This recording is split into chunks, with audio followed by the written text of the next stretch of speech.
Bismillahirrahmanirrahim. Assalamualaikum warahmatullahi wabarakatuh. Pada kesempatan kali ini kita akan belajar terkait dengan sistem respirasi. Oke, di tolnya di sini sudah disebutkan komponen-komponen yang harus kita pelajari. Oke, komponen yang nomor 1. Yang pertama, menyebutkan urutan sistem respirasi dari luar ke dalam. Yang pertama, sistem respirasi adalah nasal. Kemudian turun ke area faring, laring, trakea. Nah, ini yang berwarna biru ini adalah trakea. Sampai sini adalah trakea, gitu ya. Nah, sampai trakea nanti ke bronkus primer, bronkus sekunder, bronkus tersier, dan sampai ke alveolus. Jadi yang pertama tadi adalah nasal, kemudian faring, laring, trakea, bronkus primer, bronkus sekunder, bronkus tersier, dan terakhir adalah alveolus. Oke, jadi harus menyebutkan urutan sistem respirasi. Yang kedua, menyebutkan bagian dari hidung dan fungsinya. Hidung di sini bahasa medisnya adalah nasal. Mulai dari bagian depan di sini ada kafum nasi, area kafum nasi. Kemudian di sini ada berbagai organ meliputi yaitu rambut hidung yang fungsinya untuk menyaring. Kemudian di sini ada di kafum nasi ada kontak yang berfungsi untuk melembabkan sistem respirasi atau udara yang masuk. Itu bagian dari hidung dan juga fungsinya. Jadi fungsi dari hidung tadi adalah pertama menyaring udara yang masuk yang difungsikan oleh bulu-bulu hidung atau rambut-rambut hidung. Kemudian di sana ada konka nasal yang fungsinya untuk melembabkan. Kemudian yang ketiga, menyebutkan faring, laring, dan fungsinya. Nah, faring, laring, dan fungsinya ada di bagian bawah di sini. Di bagian bawah sini ada faring, laring. Fungsinya yang utama adalah hanya untuk menghantarkan ke sistem respirasi bagian bawahnya.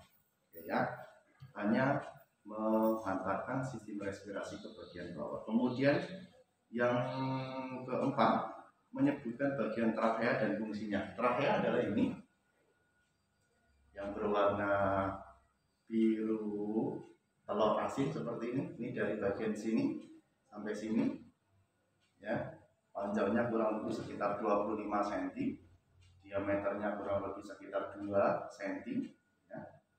Fungsi utamanya juga sama, yaitu untuk menghantarkan sistem respirasi pernapasan dari bagian atas, tadi ada faring, laring, sampai ke bronkus primer. Fungsi utamanya terdiri dari cincin-cincin tulang rawan. Kemudian berikutnya menyebutkan bagian bronkus primer, sekunder, tersier, dan fungsinya. Bronkus primer itu ada dua, yaitu pertama kanan, kemudian yang kedua kiri. Jadi bronkus primer dextra, bronkus primer sinistra. Yang sekunder untuk yang kanan itu ada 3, yaitu bagian atas, bagian tengah, dan bagian bawah. Ya, superior, medial, dan inferior. Kalau untuk yang sinistra, bronkus sekundernya hanya ada 2, yaitu superior dan inferior.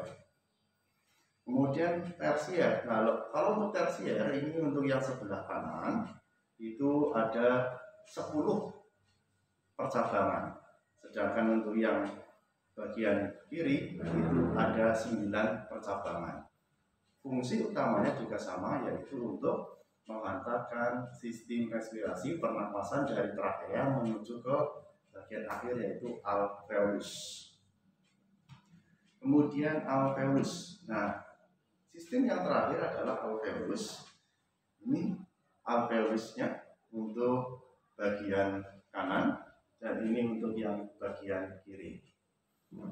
Alveolus kanan itu tadi terdiri dari 3 lobus, atas, tengah, bawah, superior, medial, dan inferior. Kalau untuk yang kiri hanya ada 2, superior dan inferior saja.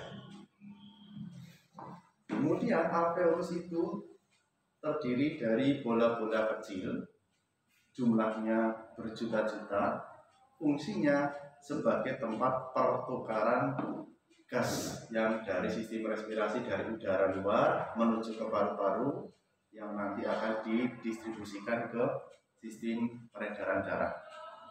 Oke, itu bagian dari alveolus. Kemudian yang ketujuh menyebutkan faktor-faktor yang mempengaruhi difusi gas di alveolus.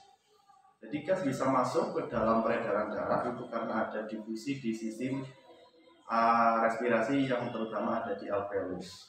Faktor-faktor yang mempengaruhi yang pertama adalah peredaran darah, kelancaran peredaran darah. Kemudian yang kedua adalah jarak antara pembuluh darah dengan alveolus.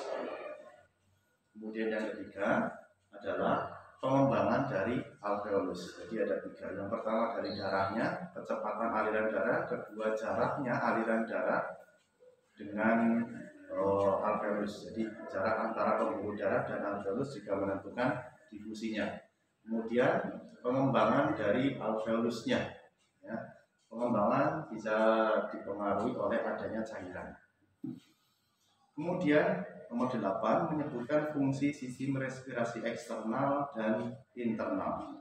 Sistem respirasi eksternal adalah yang sudah kita bahas tadi, mulai dari hidung sampai ke alveolus adalah sistem respirasi eksternal. Sedangkan sistem respirasi internal adalah udara yang tadi sudah masuk ke dalam pembuluh darah dialirkan ke seluruh tubuh, maka itu disebut sebagai sistem respirasi internal.